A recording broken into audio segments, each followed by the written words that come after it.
this roadshow is part of a suite of activities that Joseph's doing with partners nationally, really. And it's all about raising awareness of the Green Book, the revisions that have taken part following the review that happened last year. I've sat in on Joseph's presentations before, so I can highly recommend it.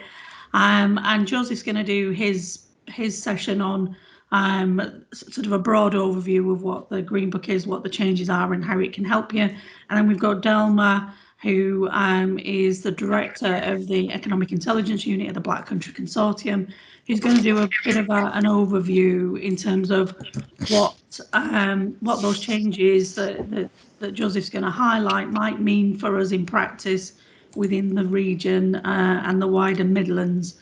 Delma and myself are working at the moment on developing a more local user group within the Midlands and the West Midlands area.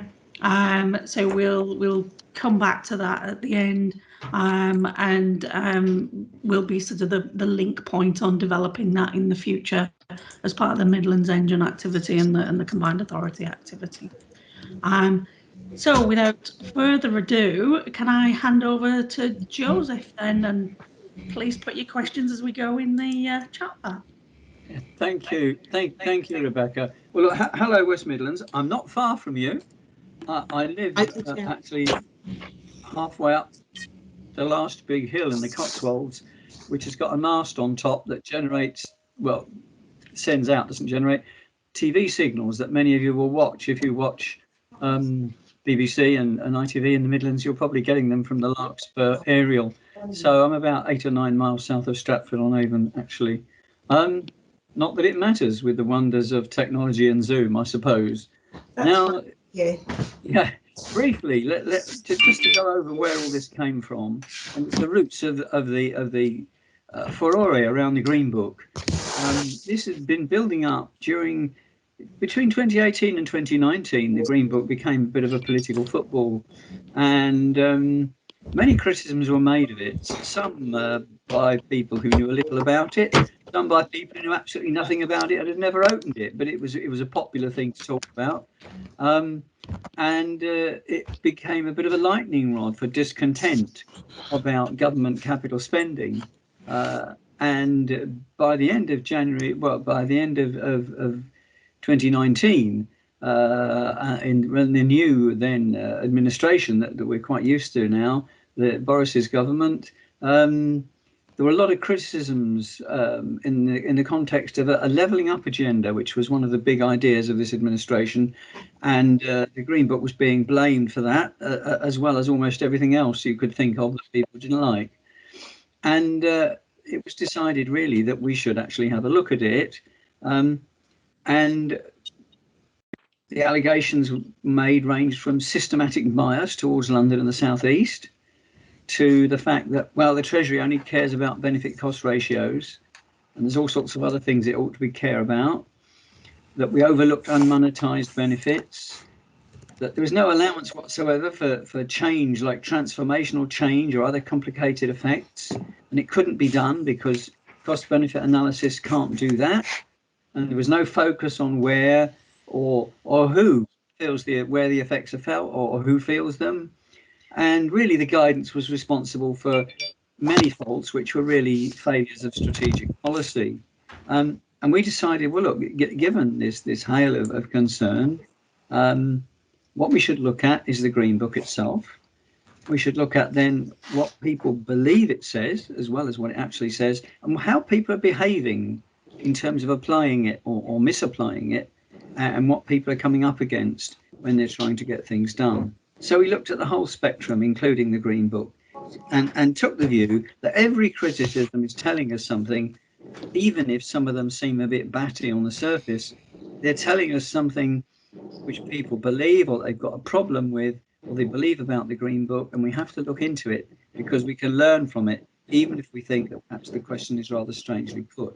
So that was the sort of line that we took. It was a review. It took out a great chunk of last year, 2020. And we had these crazy headlines at the beginning, even from the BBC. Can the Treasury computer say yes? as if the Green Book was some kind of decision-making machine, an algorithm, if you like, that makes decisions. And Treasury to rip up public spending rules in cash boost for North and Midlands, the sort of thing you might expect in the Daily Mail, and it was appearing in the Times. Clearly, you know, a challenging environment, let's say, to conduct a review. And we talk to everyone, literally stakeholders, all complainants, people who use it, people who come up against it, everyone who could possibly be involved in any reasonable way, including people in Parliament as well, to see what they thought, what they found, what they said. We consulted academics too. So by the autumn, we had a pretty clear set of ideas about what was going on. We needed to nuance them and recheck them with people. And that information was fed into the one-year spending review that had to be done about that time to give spending departments a bit of foresight what to do following the budget that's just gone.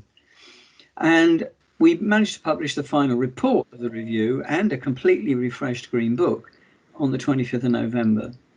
And that was the outcome. So what I propose to do now is to talk about the consequences of the review, what it actually said and what it says in the Green Book, because it's a little wider than just what it says in the Green Book. So the critique was obviously helping us to look at these questions, as I say, the guidance, is there any systematic bias in it? What else might be wrong with it? Is it understood or misunderstood? And how is it used in practice? We found no systematic methodological bias towards the South East, and this view was absolutely supported by independent reviewers, Professor Henry Overman from the LSE and the Centre for Cities. Now, significant problems in understanding of the Treasury 5-case model amongst actually central government departments and big spending departments at that. And this led to significant poor practice in the application of the Green Book, a need for clearer, stronger guidance on several issues, and also enhanced guidance, new guidance too.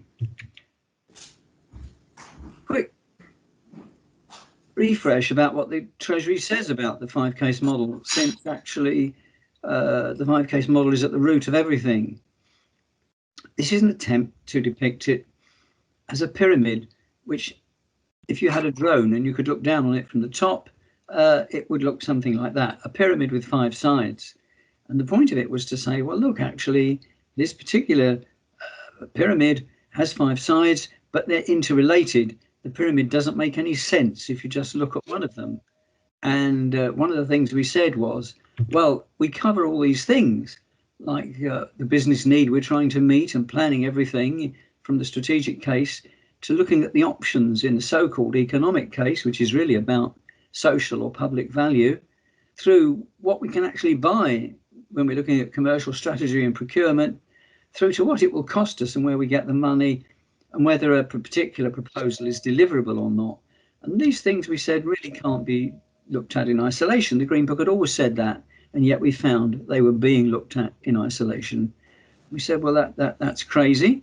If you were going to build a pyramid, a physical pyramid, you wouldn't draw the outline on the earth and get a good, strong base, and then commission 5 independent organisations to build the sides and give them no contact with each other and no overall plan of the whole thing, and then expect to turn out a nice symmetrical pyramid meeting at the right point in the sky to look right. You get a completely ramshackle thing that wouldn't work. And yet that is exactly how some major departments of state were treating the Green Book and the 5-case model. They were developing, if you like, proposals for these 5 particular aspects of the one single case, these 5 dimensions of the case, completely independently. And they weren't iterating properly, because you need to do this as an iterative process, considering and reconsidering, because at the beginning you don't know all the details about what you want to do when you have a proposal, and you work it out as you go along, and this causes you to reconsider some things. And yet we had guidance for people to do that. So one of the problems was people were not following it. The faults in common practice we found led to a failure, actually, to understand the role and purpose of the Green Book and Green Book appraisal. perfectly rational people who are aware that we live in democracy and that we elect MPs who elect a government, put a government in really, and the Prime Minister, and we elect local authorities, and we expect them to make policy decisions about what is important and about the priorities. And yet they were behaving as if the Green Book was responsible for setting what policies were and what the priorities are, which is not very sensible, because we don't live in a state ruled by technocrats like me. We live in a state where people like me are supposed to do research and other things in quantification and provide advice to the elected decision makers, not tell them what to do. So in fact, the working substance of the Green Book was something different than the way people were actually using it. And there seemed to be a contradiction between a common sense understanding of what it's for, which is what the Green Book says. It is there for people to have consistent advice for decision makers on the best way of achieving an objective that the decision makers have said they want to achieve. That's its prime function. And we say, well, to do this, people need to work in a joined up way, as I was just talking about the 5-case model. The different functions, disciplines, if you like, in public organisations need to work together. It's rather silly to think that you can work out if something is deliverable after everyone's decided what it's going to be. Surely the deliverability aspect comes in at the beginning, as do what you can realistically buy, as does what you can afford, and as does different ways of achieving social value. Everything has to be considered in the round all the way through the development process. So we saw a failure in developing a clear strategic context for proposals, defining how objectives interact with other public policy and other public organisations. People weren't doing that. They were just blundering in, assuming that they knew what a thing was for, and not even scoping it, in fact, in the first instance, which is a disastrous thing to do. They were using the strategic dimension so that objectives drive choices. That's what they should have been doing, and they weren't doing it. Instead, the strategy was being developed in isolation from the selection of what would be done in the economic case, which is insane, really. And yet there were major departments of state doing that. Other problems in common practice stemmed from failure to understand the 5-case model, were a failure to develop proposals in an integrated way so that risk and commercial and management cost issues were looked at from the start and developed as we went through. Benefit cost ratios were considered in isolation, as I say, from the objectives that were to be achieved. There was spurious attempts to maximize benefit cost ratios as if that was the be all and end all.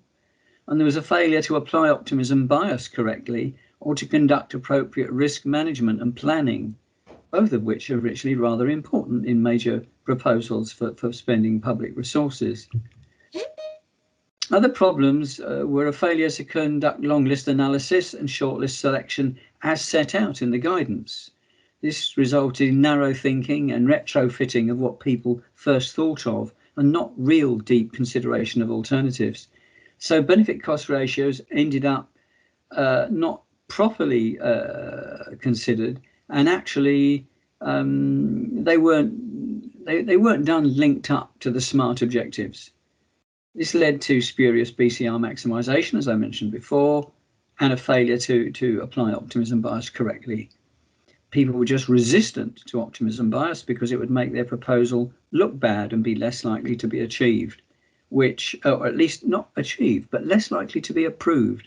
Of course, failure to include optimism bias and failure to do the risk analysis does mean that if a proposal is approved, it's far less likely to come in on time, on budget, and deliver what you thought, and far more likely to come in very, very late, be de-scoped, and cost you far more.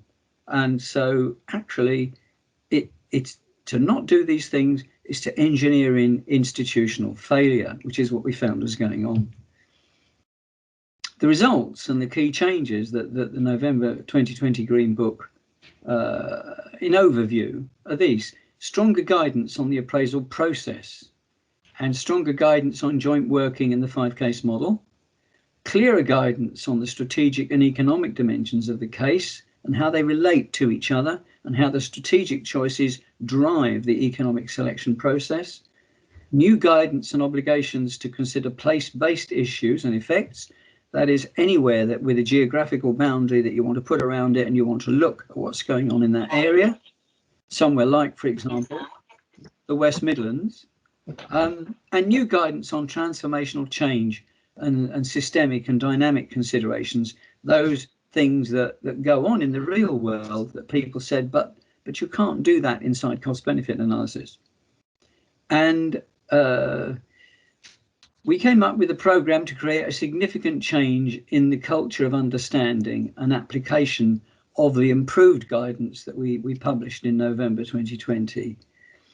And that was coupled with a review of all existing guidance relating to spending to ensure consistency with the new 2020 Green Book and to improve clarity. And this is in central government departments and arm's length bodies. But the idea was this would improve how they would interact with all agencies and all other people using public money in partnership with central funding. The new Green Book is very clear about its purpose and that it's there to support objectively based, in the real world, transparent decision support advice to ministers. It's not an algorithm, it can't be made into one. And ministers and other decision makers are the ones who decide on the subjects of policy and their priority objectives and their policy objectives. Now, actually, research often informs that decision, but that takes place before anyone ever gets around to doing a business case. And many of the ideas from the Green Book are used in such research, but that's not what the Green Book is primarily driving about. The Green Book is driving about something else. It focuses on finding the most socially efficient way of achieving an objective, of delivering public or social value for money, not market efficiency, but social welfare efficiency. And it may be occasionally, if people are proposing something and none of the ways of doing it look terribly clever, they might think, well, Mr., Miss, Madam decision maker, do we really want to do this? None of the ways of doing it look terribly clever. Do we need to rethink what we want to do and do it in some other way or do something a bit different? But mostly it's based on what is the best way of doing something and finding the best way to do it. The new Green Book goes very heavy on explaining the wider world to start with, rather than just diving in and doing things in isolation. So it has this pestle diagram in it and a lot more explanation of it than was in 2018, which is when it was introduced. And it says that the political, economic, sociological, technological, environmental, legal issues are the sort of things that dominate, quite rightly, public political debate. And it's those ideas drive and shape organisations' policies, strategies, their initiatives, their targets. And those things then define and scope programmes. Programmes themselves initiate and monitor projects and related activities. Now, projects implement and deliver new or transformed business operations, changes in the services that we deliver to the public. And those changes in services, which are outputs delivered by projects, bring about, when they're part of a bigger programme, changes in the wider world, which are outcomes. And what we want is for those outcomes to be the ones we intended and for them to be on balance beneficial, because it doesn't cost us nothing to do this, it doesn't cost the public nothing to do it, and we want it to be worth doing. So there's an increased focus on the role of strategic priorities and objectives. This clarification is very important because people weren't getting it. We've included guidance that links strategic priorities and shows how they drive objectives for strategic portfolios, for programs and projects. There's inclusion of guidance on how smart objectives drive the choice at long list analysis that leads to a short list selection. We've now got inclusion of a mandatory requirement for a logical change process. This explains on an objective basis, based on evidence from the real world. It provides a golden thread explaining how the changes that are proposed by a proposal will lead to attainment of objectives and how these support strategic priorities that are set. In the case of a project, it will be how it supports the program. The program will be how it supports the portfolio of things that show how a strategy is being implemented and in fact will meet the overall policy priorities and choices that have been made by the political masters that we serve. Diagrammatically, it looks something like this. That's taken from the New Green Book, where you can see that the idea that policy at the top is a thing that encompasses this idea of mission and strategic objectives that's expressed through portfolios of programs, strategic portfolios, and that the programs aim to produce outcomes, but they do that by bringing into being projects which deliver outputs, and the sum of the project outputs cause the outcomes, and we hope that they'll be net positive if we work things out correctly. And we want to manage the risk, because the risk is the enemy of efficient delivery and will cost us more than it's worth doing it. So we've clarified the guidance on long list analysis and on the selection of the short list, and we've made it absolutely mandatory that people use the method that's in the Green Book. It's not, if you feel like it, this is the method. We're not telling you what to think. We're showing you how to think it, how to record why you decided what you did, and how to show us the results. It's clearer, more robust requirements on the presentation of evidence, the use of value ranges, so we get away from this silly idea that we can predict the future with pinpoint accuracy. So we don't want to just use point estimates, and enhanced guidance on sensitivity analysis, so we can see how much uncertainty there is in our forecasts. Clearer guidance on how we treat and quantify risk, and how we transparently treat the cost of dealing with it, because the objective is not to play about with numbers in a spreadsheet to get something agreed. The objective is to identify the risks we can manage, minimize, or avoid, and manage them cost effectively in an appropriate way. There's clearer guidance on distributional effects and public sector equalities duty, and how to do that in a proportionate way, because you don't always need to throw the book at it. Sometimes you do very, very detailed and complex analysis. Sometimes you don't need to.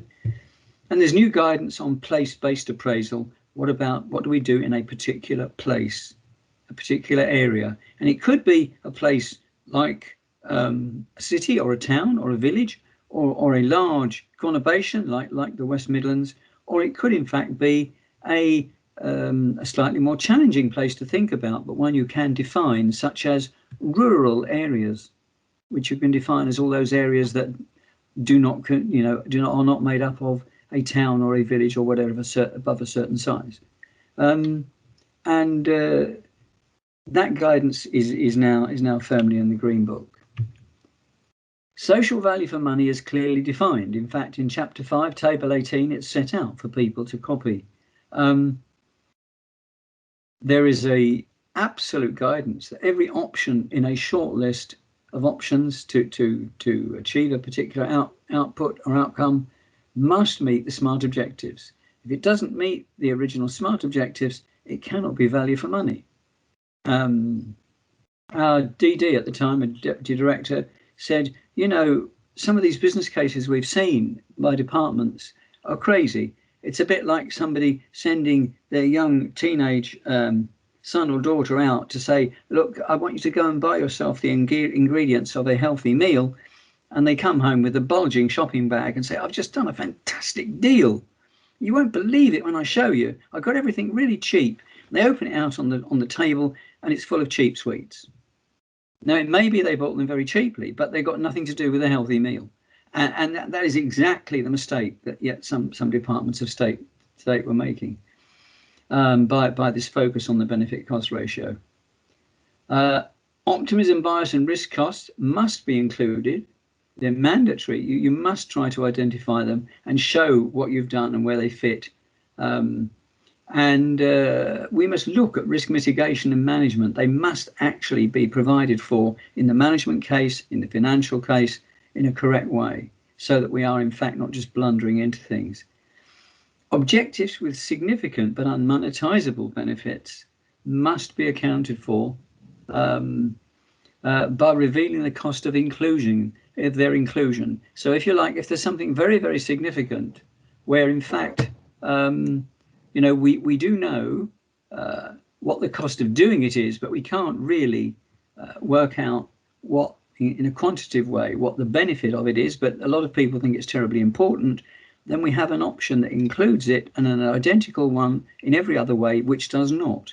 So we can look at the extra cost, and the decision maker can say, well, in order to have this highly desirable thing that everyone thinks is wonderful, it's going to cost this much. As the responsible person, do I think that is a price worth paying?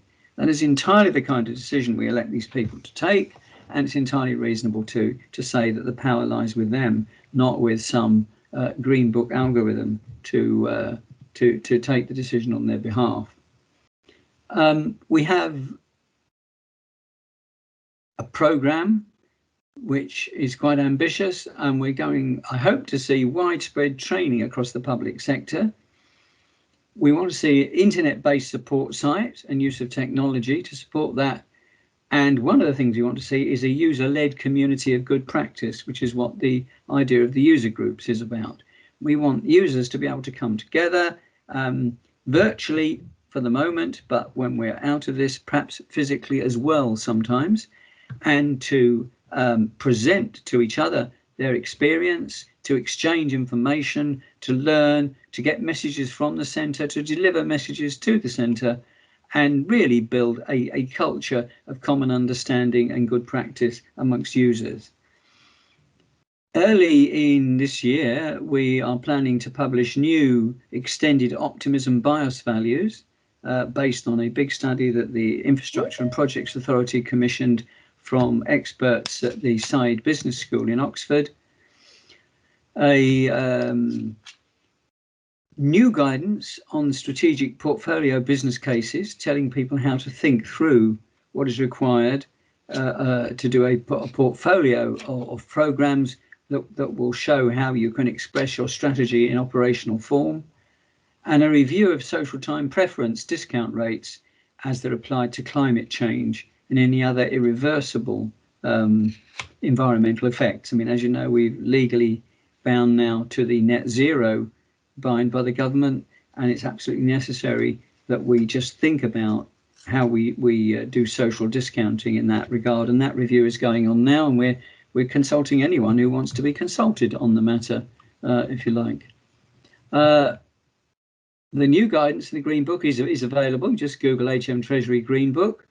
The other two sets of guidance there, the programme and business case guide, and project guidance, will be refreshed during the year, but they won't be greatly changed. There'll be some minor textual changes, a bit of tidying up, but they're actually in line with the new Green Book. What's happened is the Green Book has been strengthened by clarifying, having some new guidance on appraisal, and bringing in more clearly ideas from those documents, and they'll be joined by the new document on portfolios.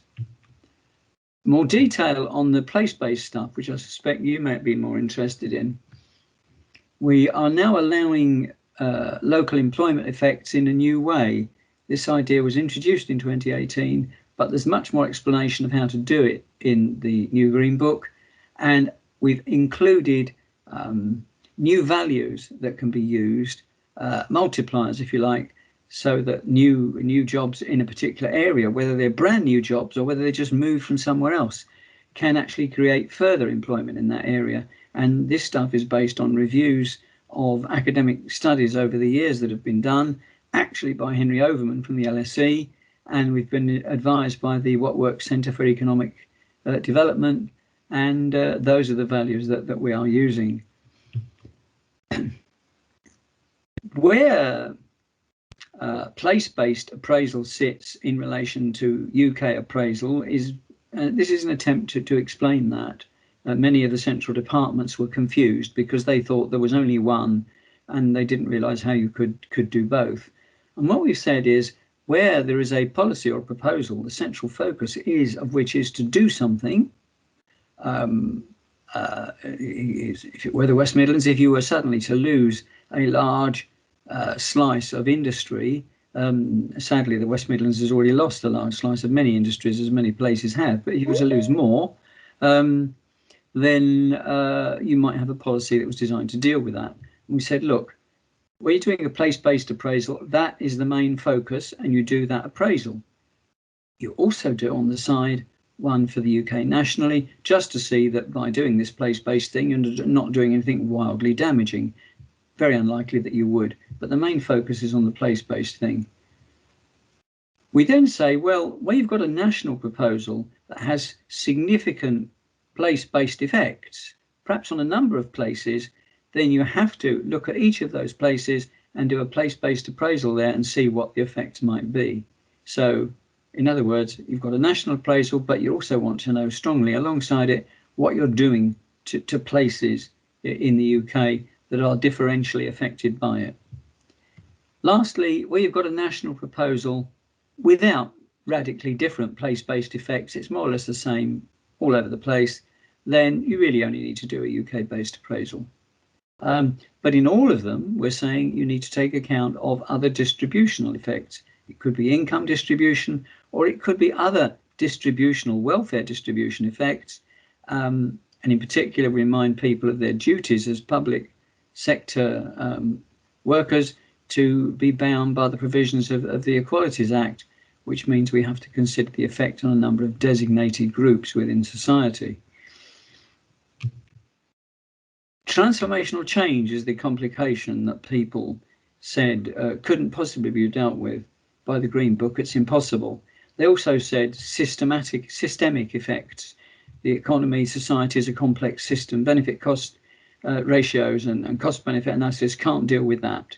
And we said, well, we know that. Why are you surprised?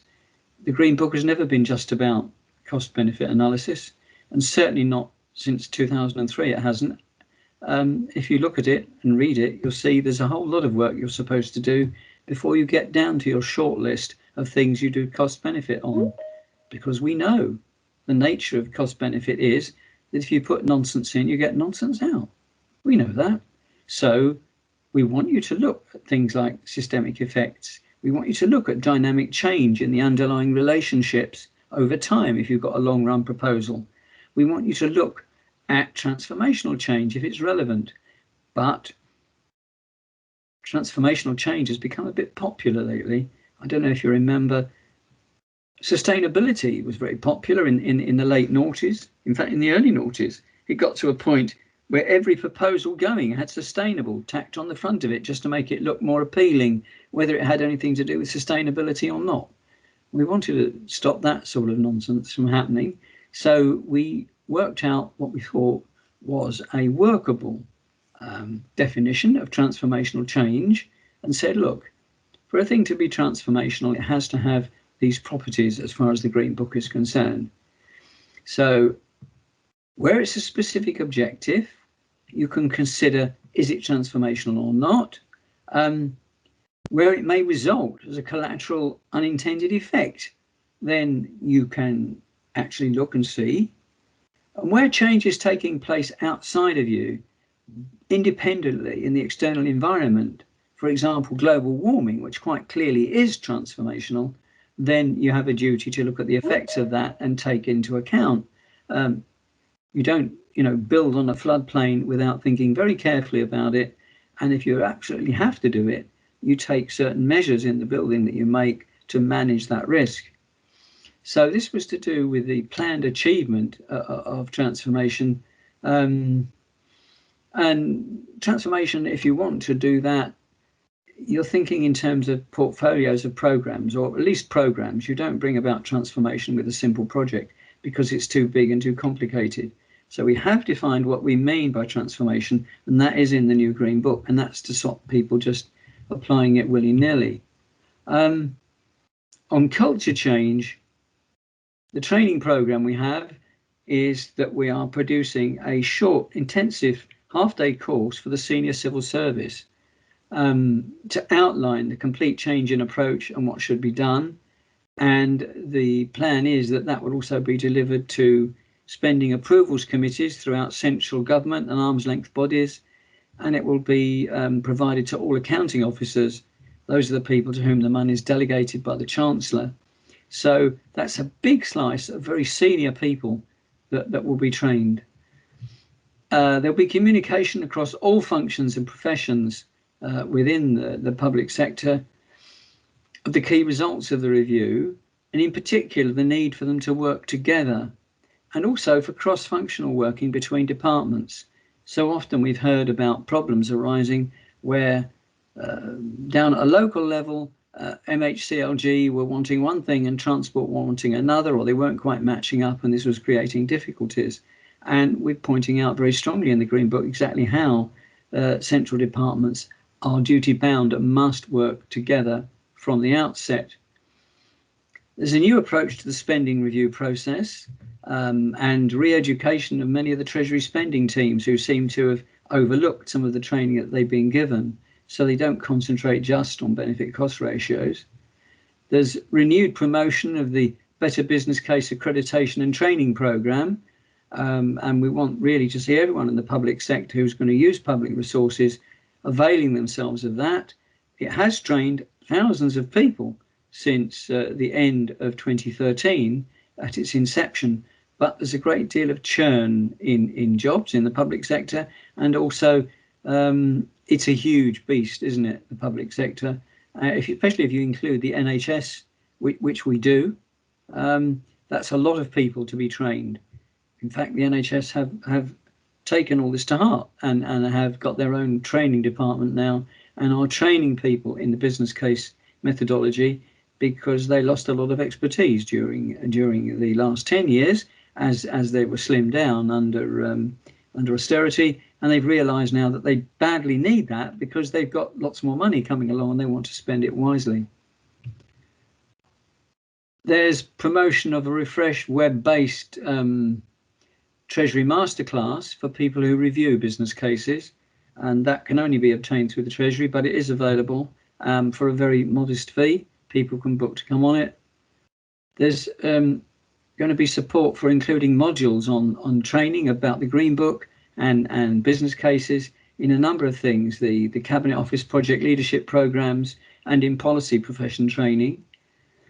From April 2021, all infrastructure projects and programs for the government's major projects portfolio will have to be publishing a business case within 4 months of final approval. It'll have a few commercial things redacted from it, but otherwise it should be an accurate business case. And the Treasury General Expenditure Policy are going to audit and review business cases, a selection of business cases regularly, in order to learn lessons from the actual quality of stuff that's being delivered, and to bring about a process, we hope, of continuous improvement. Lastly, the user-led,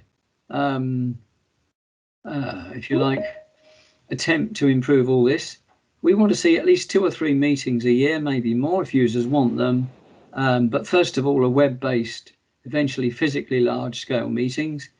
We'd like to see a user website with a forum for exchange of experience. We're working on that. We find at the moment the websites available to us, which are secure, are too restricted and not everyone can get into them. And we're going to publish things like frequently asked questions, case studies, blogs, bite-sized videos, things on Green Book topics to help kind of get the message across in bite-sized chunks. At the end of this, which I don't propose to go through now, I've got some summary of the main Green Book changes, but I will provide you with a PDF, 2 slides to a page of all the slides, and it's got this summary in it of key changes inside the Green Book itself. And it's this particular slide and another one, but so it's not worth me boring you by going through those. We're much better to do the Q&A. And I should have talked about most of them just anyway, but they're a handy summary for you, I think, when you get the PDF that I've just spoken about.